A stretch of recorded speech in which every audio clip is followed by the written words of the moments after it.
Vale. Bueno, pues hola a todos y todas. Estamos hoy una vez más en la tercera jornada del ciclo de feminismo que hemos organizado desde la Delegación de Filosofía y Letras de la Universidad de Alcalá.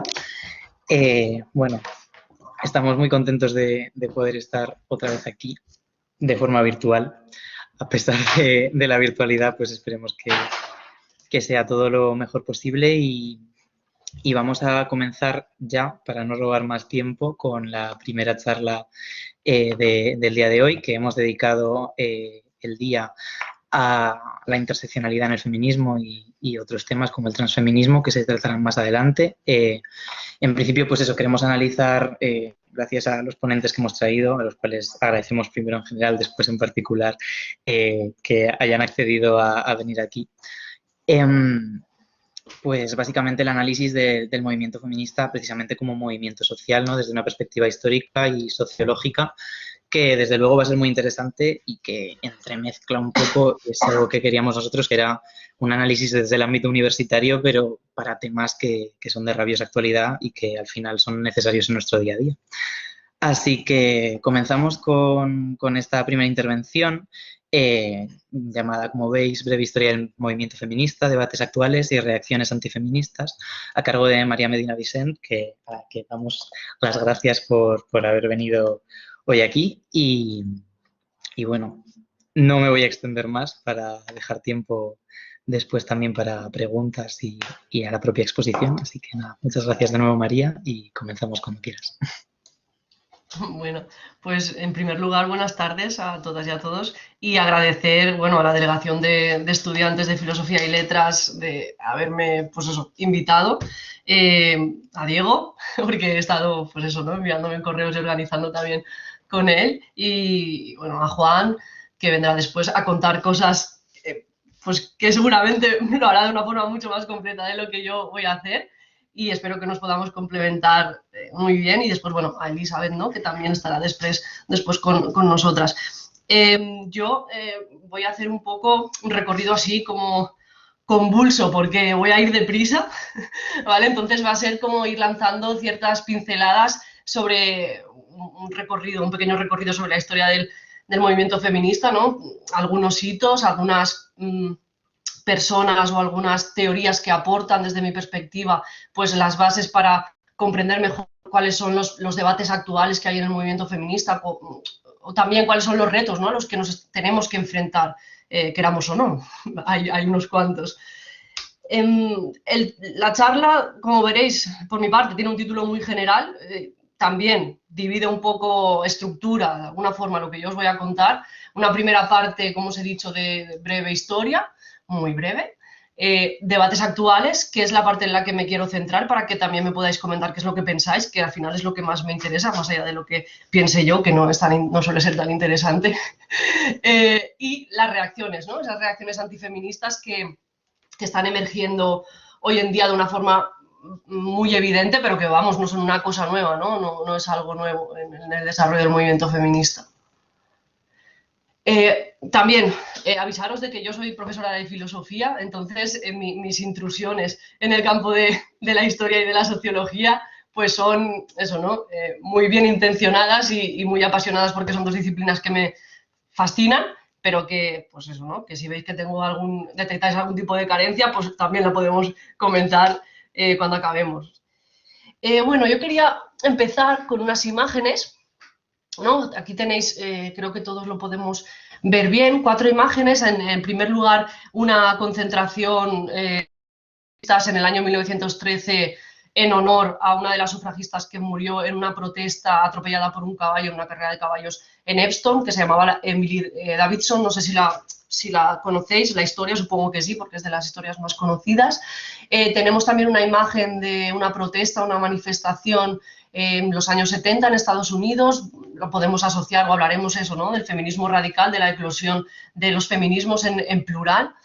Después tenéis una imagen abajo donde veis un desfile de modelos de la marca Chanel, y que era de la colección primavera-verano, me acuerdo, del año 2014, en la cual se recrea una manifestación feminista, ¿no? La última imagen es una imagen de la manifestación del 8M del 2019 de Madrid. ¿Por qué? ¿Por qué? estas imágenes ahí sin relación alguna aparente? Pues bueno, creo que definen bastante bien, y eso es lo que pretendo hacer hoy en la charla, ¿no? Algunos de los momentos clave del movimiento feminista, y también en ellos se ven algunas tendencias o algunos retos de los que voy a hablar, cuando entremos en la parte de debates actuales, ¿no? Como por ejemplo toda la parte de neoliberalización del movimiento feminista, mercantilización del movimiento feminista, popularización del movimiento feminista, ¿no? Que se vería quizás mejor en las dos últimas imágenes que os he comentado. Pero bueno, simplemente esta diapositiva quería lanzarla para que tengamos pues algunas imágenes en la cabeza y que, pues eso, ¿no? Vayamos asentando ciertas, poco a poco, piedras para hacer un poco el caminito que yo os voy a proponer. Entrando un poco ya en materia, ¿no? Una breve historia del feminismo, sabéis que se suelen catalogar, por decirlo de alguna forma, o establecer una serie de periodos dentro del desarrollo del movimiento feminista. Solemos coger lo que son las tres olas, ¿no? Como pues, se suele hacer en el feminismo en España, por parte de Celia Amorós, por ejemplo, también filósofa, Amelia Valcárcel. Solemos gastar este tipo de nomenclatura, aunque también hoy en día se habla de una cuarta ola, pero no voy a entrar ahí porque creo que, bueno, es un concepto también muy discutido, dependiendo de la perspectiva desde la que la abordemos, pues eso, ¿no? Consideramos unas cosas u otras. Pero a mí me interesa mucho esta periodización de tres olas. Esa primera ola, ¿no? Que asienta las bases en el feminismo ilustrado, es decir, el feminismo como un hijo no querido, ¿no? Que la propia Celia Amorós dirá esto, el feminismo como un hijo no querido de la Ilustración. Ese movimiento por el cual se busca la igualdad, la emancipación del ser humano, pero cuidado porque cuando estamos buscando esa emancipación parece ser que en la ejecución nos estamos dejando de lado pues, la experiencia de todo un conjunto de seres humanos que son las mujeres, ¿no? Entonces salen aquí, aparecen una serie de mujeres importantes, ¿no? Que cabe destacar, como por ejemplo Paul Solam de Gouges, con la Declaración de los Derechos de la Mujer y la Ciudadana, ¿no? Del año 1791. Ya os he dicho que no voy a entrar en detalle, ¿no? Explicar cada una de estas aportaciones, simplemente que vayamos viendo cómo se va construyendo poco a poco lo que es el discurso feminista y lo que es la teoría feminista. Y también otra idea que quiero que también quede clara, ¿no? Que es que al final el movimiento feminista es un movimiento político, social, ¿no? Que está en la calle, pero que también está en la teoría, ¿no? Es un movimiento teórico y práctico, no hay un desligamiento entre estas dos esferas, por tanto, hay una fundamentación discursiva, hay una fundamentación, pues eso, ¿no? Histórica, filosófica, que tiene sentido, que adquiere ese sentido, pues iniciando en la Ilustración, ¿no? Y con esta Declaración de los Derechos de la Mujer y la Ciudadana y la vindicación de los derechos de la mujer por parte de Mary Wollstonecraft, lo que se hace es, pues eso, ¿no? Reclamar una educación igualitaria para hombres y mujeres, reclamar que en esa ciudadanía, en ese modelo de ciudadanía que se está construyendo en este momento, ¿no? En la modernidad, que se tenga en cuenta también a las mujeres, porque, cuidado, esta es una operación, perdonad, que el feminismo irá desarrollando a lo largo de toda su historia, que es el poner entre paréntesis o entre interrogantes la cuestión de la objetividad, de los sujetos objetivos, de los sujetos universales, es decir, la disputa o la crítica al universalismo que se desprende del proyecto emancipador de la Ilustración y de la modernidad, pues es algo que acompañará al feminismo hasta hoy. Entonces, digamos que el trabajo de estas autoras en este momento es esencial para comprender cómo se pone en jaque, por decirlo de alguna forma, pues esa idea de que el sujeto racional es universal, pero ¿cómo de universal, ¿no? Esa es la pregunta. ¿Está atendiendo a todas las particularidades? Pues bueno, en esta fase, como os digo, pues esa reclamación, esa reflexión sobre la ciudadanía que sigue vigente hoy en día, y también la reclamación de una igual capacidad de las mujeres. O sea, las mujeres como seres con las mismas capacidades e inteligencia y, por tanto, con derecho a la misma educación. Un poco por seguir avanzando, ya os he dicho que iría así rapidito. Esta segunda ola de la que precedería, o sea, que iría después, ¿no? de la Ilustración, pero que encuentra sus bases, digamos, en este contexto que habíamos comentado, y ha entrado en el siglo XIX, pues veremos una serie de nacimientos, de reivindicaciones acerca del voto femenino, ¿no? Sobre todo, pues eso, ¿no? En el Reino Unido, en Estados Unidos después.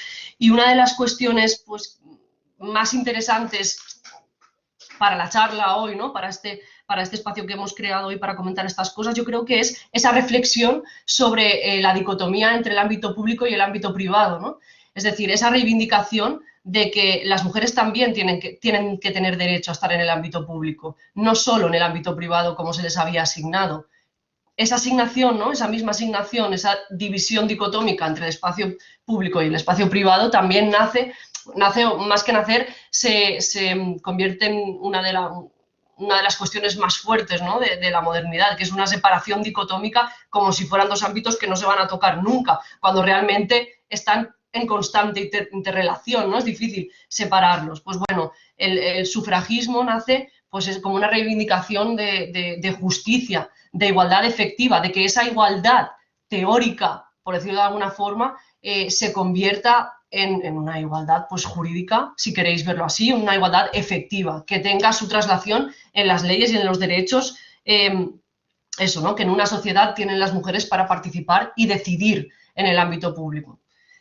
Pero aquí en este momento, que es también, pues eso, muy amplio, a mí me gustaría destacar, si nos vamos del Reino Unido, nos vamos a Estados Unidos, en el año 1851 también en una convención de derechos de las mujeres, pues tenemos a esta autora, a Sojourner Truth, que lo que hace es, pues dentro de un espacio, ¿no? en el que se estaba pensando esa reivindicación del voto femenino, pero que os podéis imaginar pues, que era un ámbito donde digamos que todas las mujeres eran más o menos iguales, pues esta mujer destacaba. ¿Por qué? Pues porque era una mujer racializada y era una mujer que anteriormente había sido esclava, ¿no? Entonces procedía de una experiencia completamente diferente a la de las compañeras con las que debatía estas cuestiones. Aquí tenéis, ¿no? Estaréis viendo que yo voy poniendo los nombres de las autoras y alguna publicación a destacar, simplemente para que pues, a quien le interese pueda anotarlo y para quien quiera más información me puede escribir en cualquier momento y miramos a ver, buscar bibliografía sobre el tema que le interese. Estaría encantada. Y bueno, un poco el discurso que tenéis aquí, que es ¿acaso no soy yo una mujer? Lo que trata de poner de relieve es, pues eso, ¿no? La reflexión sobre si estamos pensando en el sujeto universal, el sujeto racional como un sujeto universal que es eminentemente masculino y queremos romper con eso, también quizás tendremos que pensar cómo se construye ese sujeto del feminismo, ¿no? ¿Quién es ese sujeto del feminismo? ¿Son solo las mujeres, pues en este momento, mujeres blancas con recursos, con cultura o con capacidad de acceder a una educación, etcétera? ¿O son también las mujeres esclavas o las mujeres que han sido esclavas? ¿O son también las mujeres racializadas este sujeto al que se refiere el feminismo, ¿no? O sea, no es la reivindicación directa, pero sí que es la reivindicación que se desprende, la reflexión que se desprende de este texto de Sojourner Truth. Y yo creo que es muy importante, porque esta es una pregunta que nos seguimos haciendo hoy. Uno de los debates actuales del feminismo es esta pregunta sobre el sujeto del feminismo y nos está trayendo muchísimos problemas, ¿no? Que ahora lo veremos más adelante. Bueno, llegados ya a la tercera ola, habéis visto, estoy barriendo así la historia del feminismo que me sabe hasta mal, pero bueno. Entramos en un periodo en el cual pues, se produce una especie de eclosión, ¿no? Podríamos un poco identificarlo en los años 70, quizás un poco antes, pero bueno, es un momento en el cual se produce un auge en los movimientos civiles, sobre todo en Estados Unidos, por ejemplo, el nacimiento eso, ¿no? El ecologismo o la reivindicación por los derechos civiles, también aquí el feminismo tendrá su lugar, pero no es un feminismo, pues eso, ¿no? En mayúsculas, es un feminismo en plural, son feminismos. ¿Por qué? No solamente en este momento, sino que a raíz de ahí dará lugar pues, a toda una serie de sujetos diferentes que dentro del feminismo pues, hacen una misma reclamación básica por la igualdad, pero también adaptan esas reclamaciones a las necesidades y las injusticias que sufren, que son diferentes, con una base común, pero diferentes en función de cómo interseccionan pues, variables de raza, de clase social, de territorio, si queréis, o de nación, de recursos, etcétera, ¿no? De cultura incluso. Entonces vamos a ver a partir de ahora pues una eclosión de diferentes movimientos.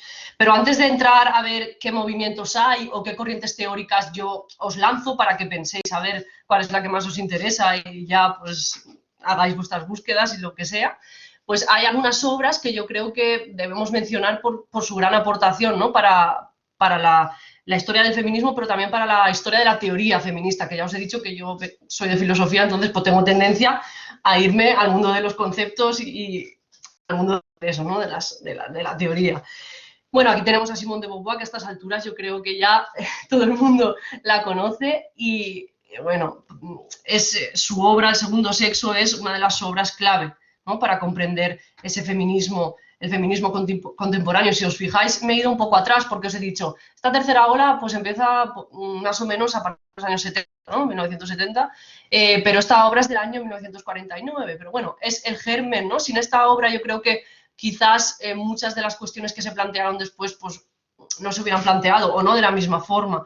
En esta obra pues lanza la famosa frase que todos conocemos, todas conocemos, que es no se nace mujer, se llega a serlo. Bueno, la idea es que ser mujer o hombre pues no es un hecho natural dado y acabado, sino que es el producto de un proceso cultural complejo que se va haciendo, ¿no? Y esta idea es muy importante a través del concepto de las mujeres como alteridades absolutas construidas, ¿no? En base a ese espejo que es el hombre, que no somos nosotras, pues se abre todo un espacio para pensar teóricamente el concepto de género y el concepto de sexo, que después pues dará lugar a muchas propuestas muy, muy interesantes y claves que también vamos a mencionar, ¿no?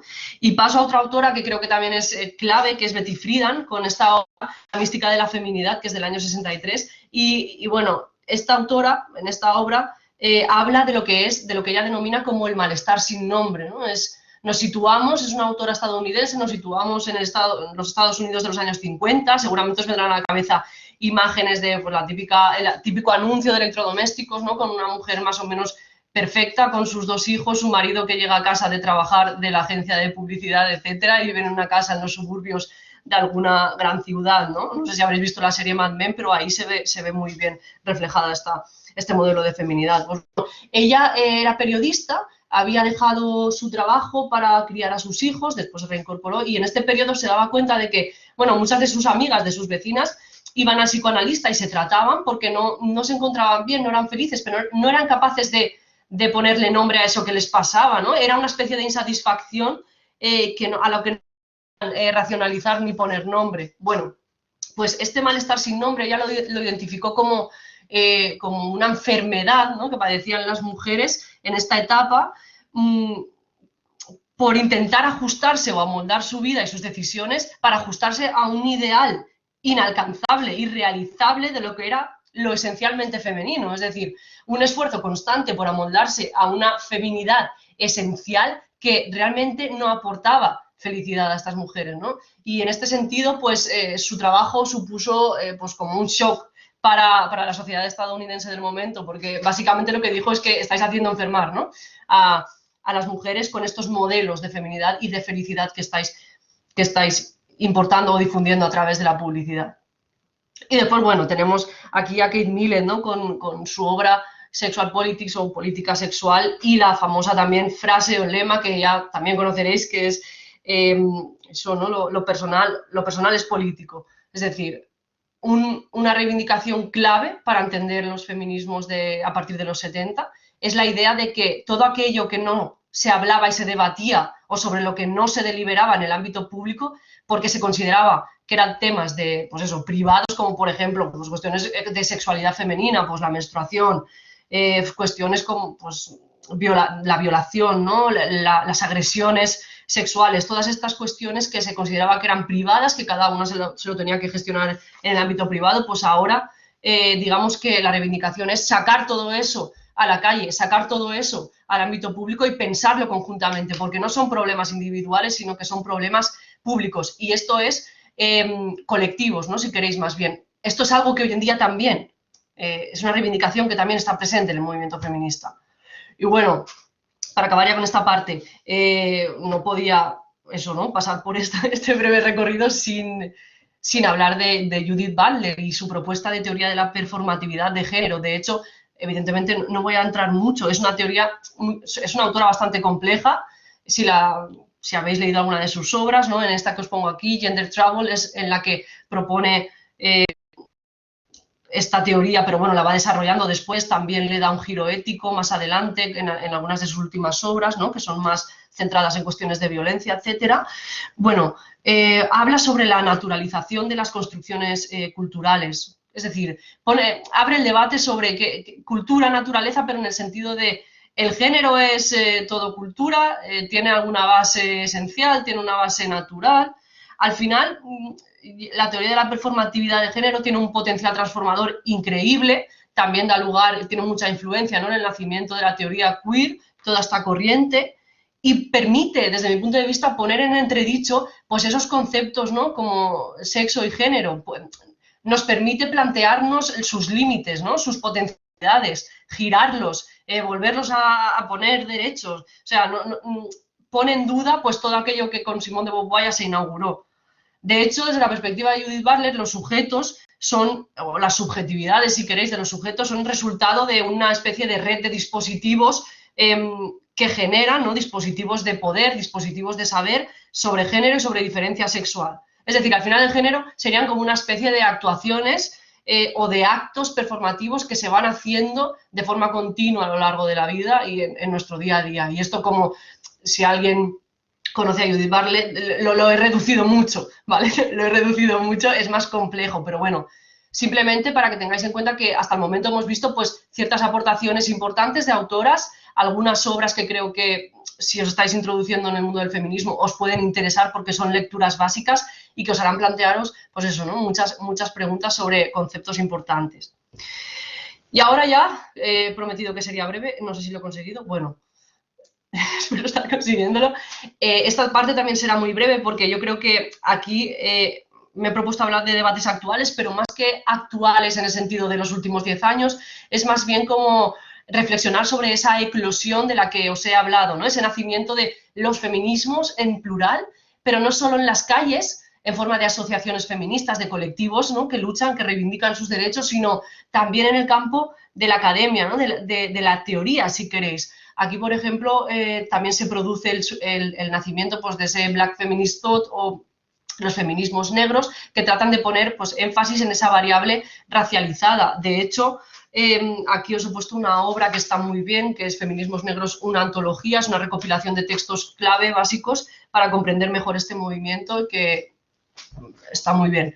Bueno, yo os lo he puesto ahí por si os interesa. Pero bueno, los feminismos negros forman parte de esta tercera ola, ¿no?, de estos feminismos más identitarios, si queremos llamarlos así, y hay, pues eso, ¿no?, un énfasis en cómo intersecciona esta variable racializada con otras variables de desigualdad, pues eso, ¿no?, que conforme vayan interactuando, pues generarán un espacio u otro de injusticias y, por tanto, las reclamaciones serán diferentes, ¿no?, a otros movimientos.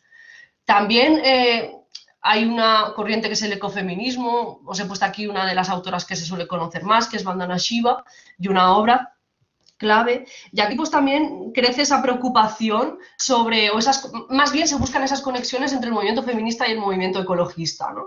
Es decir, nacen en el mismo momento, más o menos esa eclosión de los feminismos, ya os he dicho que coincide también con el nacimiento del ecologismo más movilizado, pero es muy interesante los puntos de confluencia que se encuentran entre estos dos movimientos, ¿no? Porque esta autora, por ejemplo, identifica la opresión, pues la opresión de las mujeres con la opresión del medio ambiente, ¿no?, de la tierra, si queréis verlo así. Hay una vertiente más esencialista y hay una vertiente más constructivista, hay de todo. También lo podéis ir comprobando a lo largo de la acción, que dentro de cada corriente, incluso de cada propuesta, hay posiciones dispares, ¿no?, que dan lugar a que el movimiento feminista sea un espacio para, desde mi punto de vista, apasionante y muy fructífero a la hora de plantear preguntas y reflexiones. También, como no, se piensa, ¿no?, el espacio cibernético, se piensa desde el feminismo qué potencialidades tiene Internet para la emancipación de las mujeres. Y Judy Wachman, aquí, por ejemplo, es una autora muy importante. También Donna Haraway con su manifiesto Cyborg, o otras propuestas como el xenofeminismo, una obra que es bastante reciente, creo que es del año 2019, Xenofeminismo se llama, y es de Helen Hester, ¿no?, por si a alguien le interesa. De hecho, la corriente ciberfeminista también tiene una parte que considera que el espacio cibernético puede ser un espacio de emancipación, porque es un espacio en el cual las identidades se desdibujan y entonces no hay que no hay que tener sí o sí una identificación con el género masculino o femenino, sino que se puede, eso, ¿no? Es un espacio mucho más fluido en este sentido, y hay otras autoras, otra parte de la corriente que considera que al final estas redes tecnológicas y cibernéticas reproducen las mismas dinámicas de opresión que el mundo físico, si lo queremos llamar así. No me gusta este término, pero bueno. Avanzando un poco más, también hay una corriente que hoy en día tiene mucho eco, mucho impacto, que es la de los feminismos islámicos. De hecho, yo doy clases de filosofía de la religión, ¿no? en la universidad, y tenemos un tema dedicado a la intersección entre feminismo y filosofía de la religión o religión. Y bueno, suele ser un tema bastante polémico, ¿no? Pero existe, ¿no? Hay propuestas que se hacen desde la religión y desde el feminismo, y creo que es necesario ser conscientes, ¿no?, de que existen estas propuestas. Por ejemplo, ¿no?, Shirin al-Visibai con los feminismos islámicos. Aquí os he puesto una de su obra, y yo creo que es un debate muy interesante, ¿no?, porque también pone de relieve, pues, la reflexión sobre, bueno, y ese sujeto del feminismo puede ser una mujer religiosa, una mujer creyente, puede ser feminista. Esta es una pregunta que se hacen muchas mujeres, ¿no? Porque hay muchas mujeres que son creyentes y son religiosas. Entonces, plantearse esa pregunta y establecer una crítica a las religiones desde la perspectiva feminista, creo que es un ámbito, un espacio que será muy fructífero, porque al final también las religiones históricamente han sido un espacio de opresión para las mujeres y de desigualdad. Ignorar eso, ignorar o negar que pueda haber un diálogo de este tipo, me resulta bastante naif, ¿no? Pero también, al mismo tiempo, comprendo que el propio nacimiento del feminismo tiene lugar en un momento y en un movimiento, pues, que se declara secular y con, pues eso, ¿no?, con una actitud de cierta hostilidad hacia la religión. Entonces entiendo que pueda haber reticencias, pero son propuestas que existen y que, si os interesan, pues están ahí para que las consultéis. Y bueno, otra corriente que tenemos, y aquí tenemos en España grandes exponentes, es la feminista, repensar esa teoría económica también muy heterocentrada y que se pretende objetiva, pero realmente y universal reproduce ciertas dinámicas que hacen que cuestiones como, por ejemplo, el trabajo de cuidados, que también es un tema muy importante para el pensamiento feminista, pues queden fuera de la ecuación, ¿no? Ese trabajo de cuidados, como si nadie lo hiciera, o como si las personas que se encargan de desarrollarlo, que tradicionalmente han sido las mujeres, pues queden totalmente invisibilizadas, o que se niegue su aportación, ¿no?, a la economía, cuando realmente es una gran aportación. Bueno, aquí tenéis a Cristina Carrasco y a Maya Pérez Orozco también. Hay más autoras españolas que en este sentido pueden arrojar luz, ¿no?, sobre este tema. Y bueno, por resumir un poco, algunos de los debates o algunos de los temas que hemos ido lanzando, pues bueno, hemos visto, yo creo que llegados a este momento, que el movimiento feminista en su desarrollo tiene como una especie de pivota alrededor de ciertos temas, ¿no?, de ciertos debates dicotómicos, como son, pues, la naturaleza, cultura, ¿no?, público-privado, esencia o esencialismo y construcción, objetividad, subjetividad, universalismo, diversidad, ¿no? Son una serie de debates que se plantean en términos bastante dicotómicos, pero que son sobre los que al final vamos reflexionando, ¿no?, de forma conjunta desde diferentes aproximaciones para ver cómo podemos replantear esa desigualdad que generan, ¿no?, estas propias dicotomías. Llegados a este momento, ¿no?, el momento actual, lo que os había dicho, ¿no?, he ido muy rápido porque quería centrarme más en esta parte, y aquí sí que me gustaría que me dijeseis qué pensáis o cuál es vuestra experiencia, ¿no?, para ver si también las ideas que voy lanzando tienen algún sentido o no.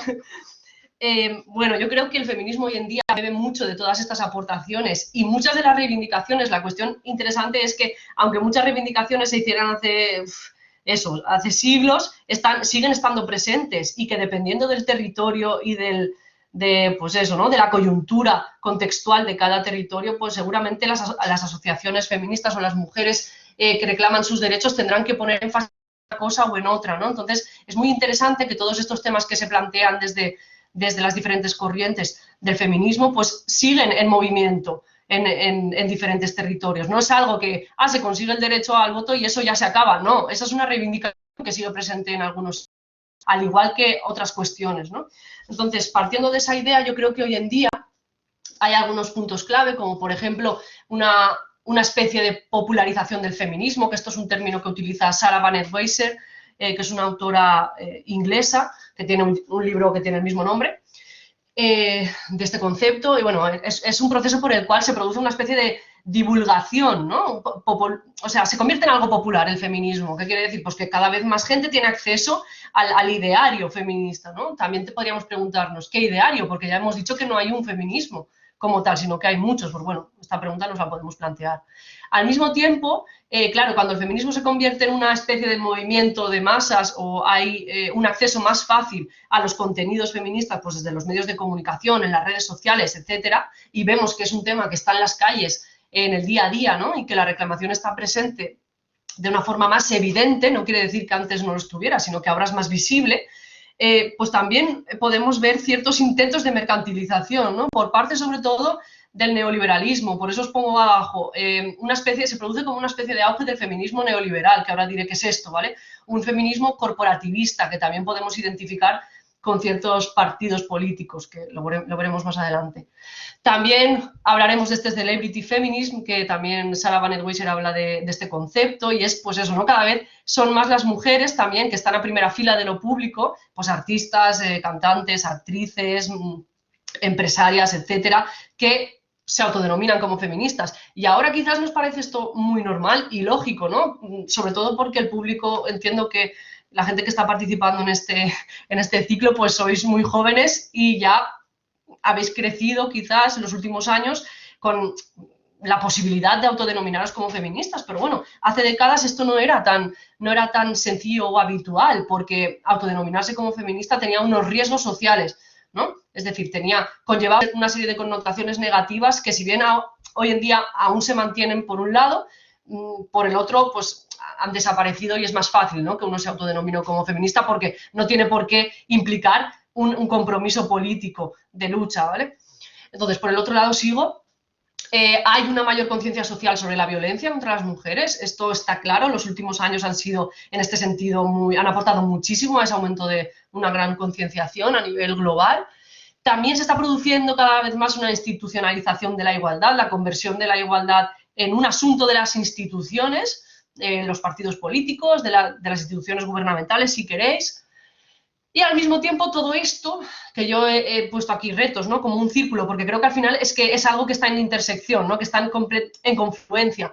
Se producen debates dentro del feminismo, del movimiento feminista, muy polarizados. Hay una tendencia en la actualidad a polarizar muchísimo los debates, como si tuviera que ser o blanco o negro, ¿no?, cuando realmente las cuestiones pues no deberían plantearse en estos términos. Y después una serie de reacciones antifeministas, ¿no?, que van muy ligado a esa popularización. Cuando el feminismo se hace presente en las calles, hay una reacción que trata de sacarlo de las calles. Y en este sentido, ya que os he puesto dos imágenes, que son dos portadas de la revista Time, donde creo que se resume bastante bien lo que estoy tratando de explicar, y espero conseguir, pero si no lo consigo me lo decís, ¿vale? Después sí lo intento replantear de otra forma. Aquí en la primera imagen tenéis a Sheryl Sandberg, una de las altas directivas de Facebook, ¿vale? Y ella representa, desde mi punto de vista, pues ese corporate feminism, ese neoliberal feminismo, o sea, ese feminismo de la élite, ¿no?, de las mujeres de la élite empresarial, que se autodenominan como feministas, pero que cuando entras a analizar qué es ese feminismo, qué entienden por feminismo, pues te das cuenta de que ese feminismo es una lucha individual por conseguir mejoras para una misma, ¿no? Es decir, si yo consigo ascender a la cúspide empresarial o tener un mejor sueldo, etcétera, pues yo considero que ese logro es para todas las mujeres, pero realmente ese logro no impacta en todas las mujeres. ¿Por qué? Porque hay muchos colectivos de mujeres, hay muchos tipos de mujeres. Probablemente a las que estén en ese suelo pegajoso, ¿no?, que es un término también que trata de analizar ese ascenso o no, ese estancamiento, ¿no?, de las mujeres en la base de las empresas, pues no vean el impacto, pero ya si salimos de la empresa, pues mucho menos, ¿no?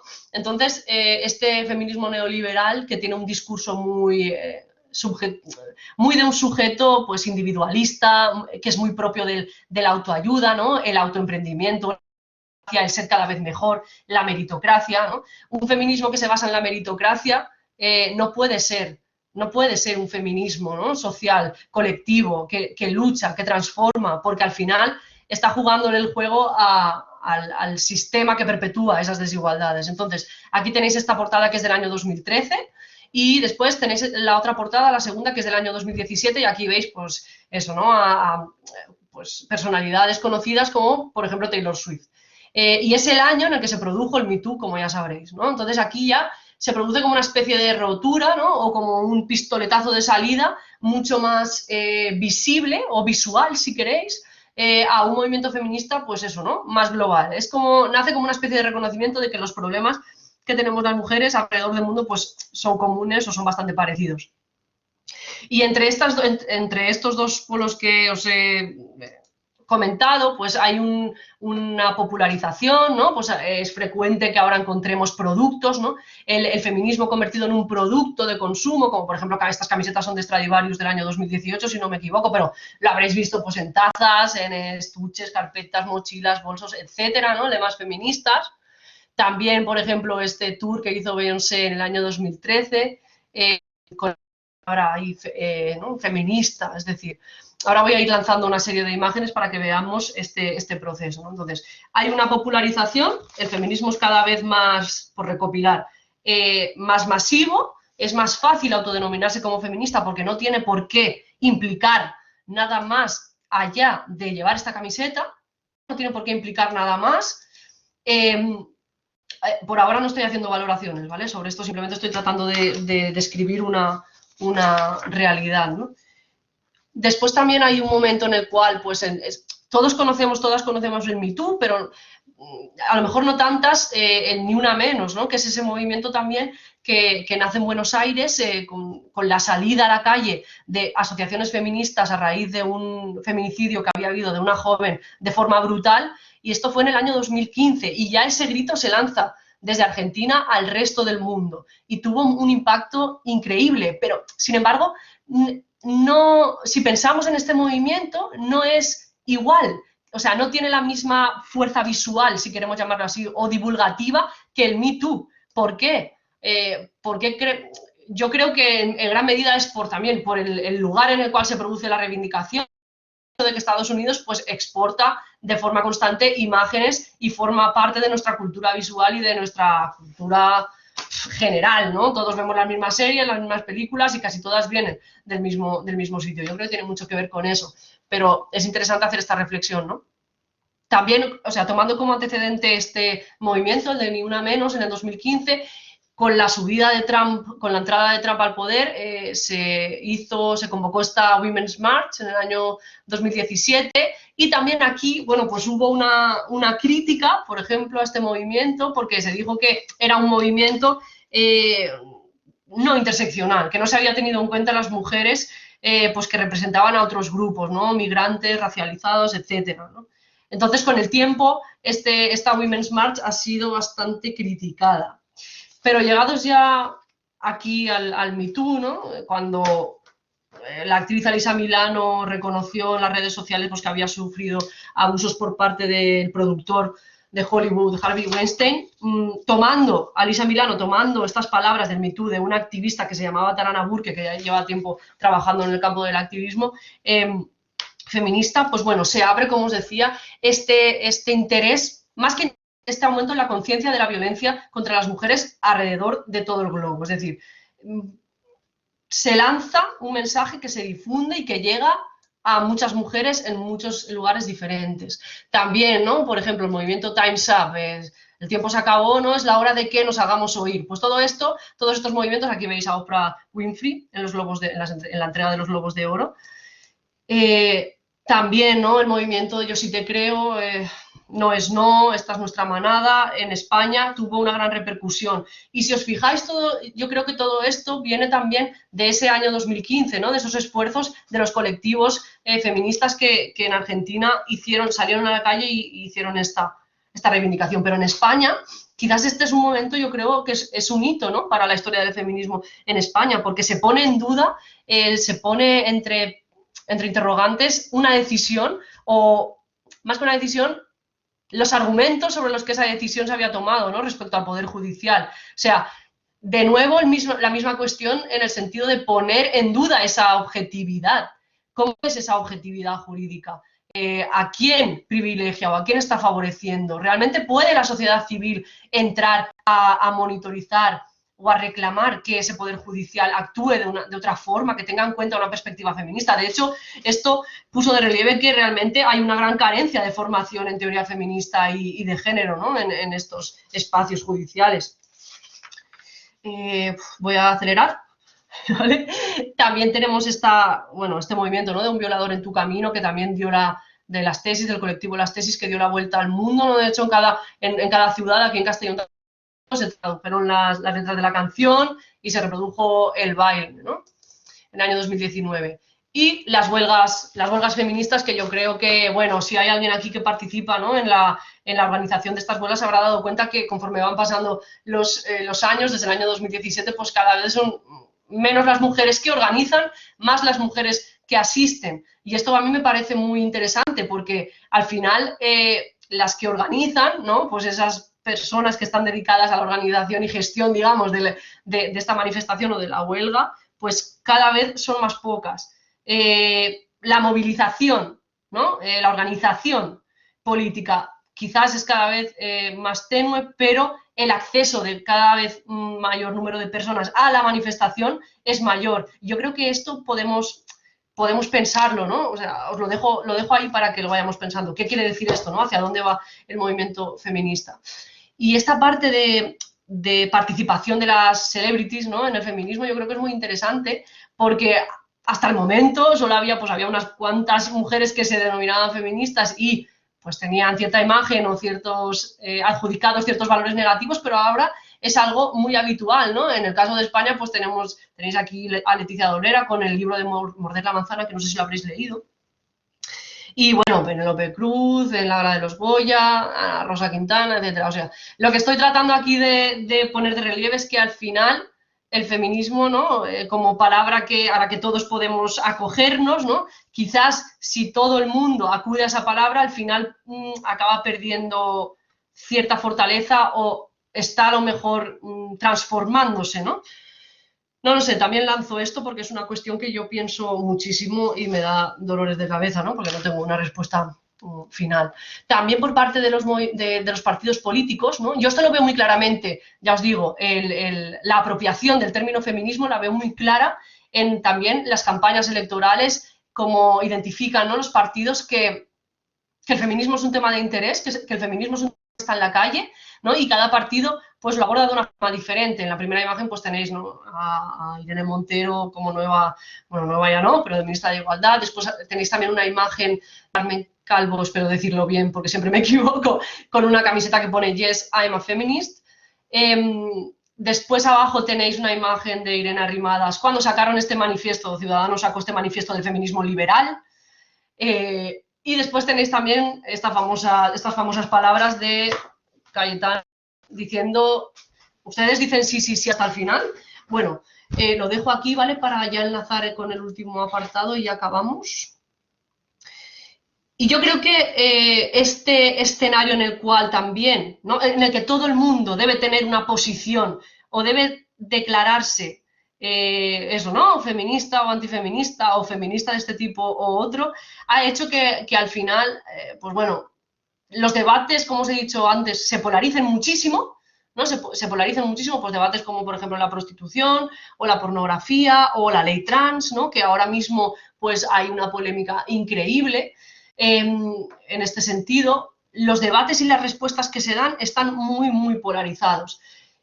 Tan polarizados, ¿no? Que, por ejemplo, en nuestro país pues hemos visto una serie de reacciones antifeministas claras. Igual que os decía antes, los partidos se posicionan, ya sea a favor o en contra, a favor con matices, a favor pero construyendo mi propio, voy a volver atrás, construyendo mi propio feminismo, como por ejemplo el caso de Ciudadanos, ¿no? O también de Partido Popular, ¿no?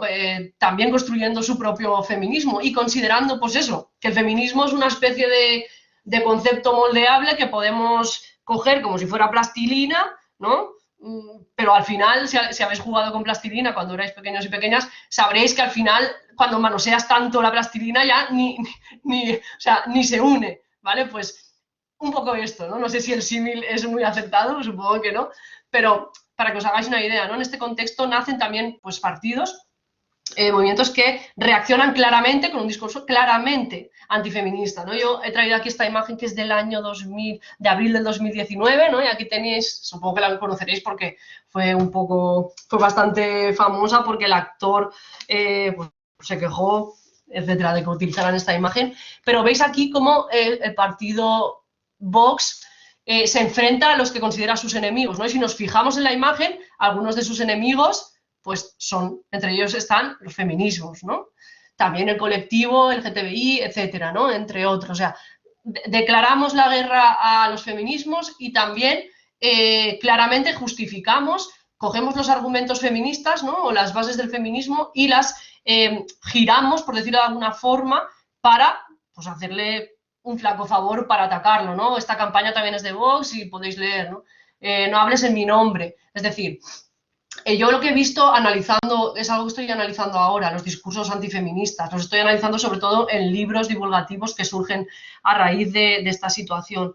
Estas reacciones suelen tener como tres focos centrales de crítica, ¿no? Suelen criticar muchísimo a la teoría queer y la parte del feminismo más cultural y más identitario, ¿no? Suelen tener una crítica ahí. Aparte suelen hacer una asociación que para mí es muy reveladora y creo que por ahí deberíamos pensar, ¿no? Que es el feminismo como un movimiento de izquierdas, ¿no? De hecho, cuando entras a analizar los manuales divulgativos antifeministas, te das cuenta de que, pues eso, ¿no? Hablan de progres y hablan de feministas y lo asocian, ¿no? En este sentido. Por tanto, las reacciones antifeministas son reacciones anti-teoría queer y anti-izquierda, ¿no? Anti-movimiento de izquierda en este sentido. Esto me parece muy interesante porque si avanzamos un poco más, y ya estoy acabando, estos son los manuales y los libros de los que os estaba hablando, que son los que estoy analizando ahora. Hay una acción y hay una reacción, ¿no? Por ejemplo, el libro de Leticia Dolera que os he dicho antes de Morder la manzana, pues tiene aquí su respuesta en este libro, en este primer libro que se titula Prohibir la manzana y encontrar la serpiente. Una aproximación crítica al feminismo de cuarta generación, ¿vale? Entonces, este es un libro que está escrito por un tío blanco hetero, que es, si no me equivoco, es un youtuber, y Leire Kial, ¿vale? Entonces, si tú coges estos libros y vas tratando de coger los argumentos que tienen para tener una reacción, contra el feminismo, se basan mucho en esa amenaza o en ese énfasis también que se hace, porque os he dicho antes, se oponen a tres cuestiones: la teoría queer, los movimientos sociales de izquierdas, y también se oponen a la deconstrucción, digamos, de conceptos como pues el sexo y el género, ¿no? De hecho, vuelven mucho al discurso biologicista sobre el sexo como una base biológica inmutable y el género como algo cultural que se puede cambiar. De hecho, se apropian de gran parte de los argumentos feministas para girarlos y ponerlos en su contra, cosa que es una cosa muy peligrosa. Y en esta polarización que os he dicho que hay en debates, por ejemplo, como la ley trans, ¿no? Que hay un gran debate ahí dentro del propio feminismo, también estas reacciones antifeministas entran, ¿no? A hablar y a establecer sus argumentos, y también creo que hay que ir con cuidado en eso, ¿no? Mantenernos alerta. De hecho, aquí tenéis unas imágenes que son del año 2017, no lo he apuntado, pero juraría que son del año 2017, y son, cuando Judith Butler fue con su pareja, que es Wendy Brown, que es también una autora de reconocido prestigio en el campo de la teoría política, fueron a Brasil a hacer unas charlas, y bueno, las recibieron unos grupos manifestantes que, pues eso, ¿no? Les dijeron de todo y no querían que fueran a Brasil a hacer sus charlas. De hecho, para mí, las reacciones antifeministas contra la teoría queer y esta reacción clara en la calle, ¿no? En el aeropuerto y también en la puerta de la universidad en la que iba Judith Butler a hacer la charla, contra Judith Butler, tildándola de bruja y de amenaza para la familia, ¿no? Para los valores de la familia, y y eso, ¿no? Pues muy relacionados también con posiciones que bebían del cristianismo, etcétera. Para mí es un ejemplo claro de esta etapa convulsa, ¿no?, en la que nos encontramos. Cómo de repente una teórica, ¿no?, del género, una filósofa o teórica política, de repente se convierte en una amenaza social, ¿no? Entonces, yo creo que este ejemplo nos puede también hacer pensar mucho, o que es muy revelador de cómo se encuentran las cosas hoy en día. Y yo creo que he hablado demasiado, pero ya para cerrar, simplemente mi intención con esta charla era pues introduciros un poco pues algunas de las bases de la teoría feminista y también del movimiento feminista, algunas de las principales protagonistas, sus obras, ¿no? También dejar caer algunas obras para que si alguien se anima pues tenga dónde mirar, ¿no?, dónde buscar, y ya os he dicho que si necesitáis algo ahora os pondré mi correo aquí por si me queréis escribir y os ayudo a buscar pues eso, ¿no?, bibliografía sobre el tema que os interese y demás.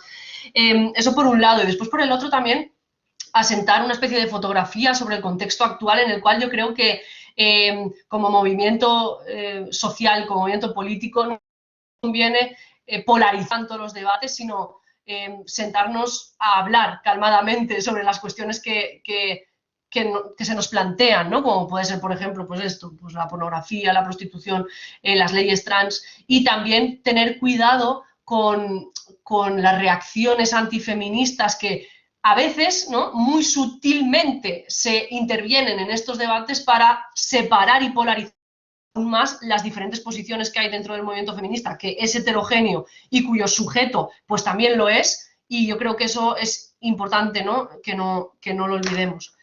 Y pues hasta aquí, ahí os dejo mi correo y si necesitáis algo estoy a vuestra disposición cuando queráis. Gracias.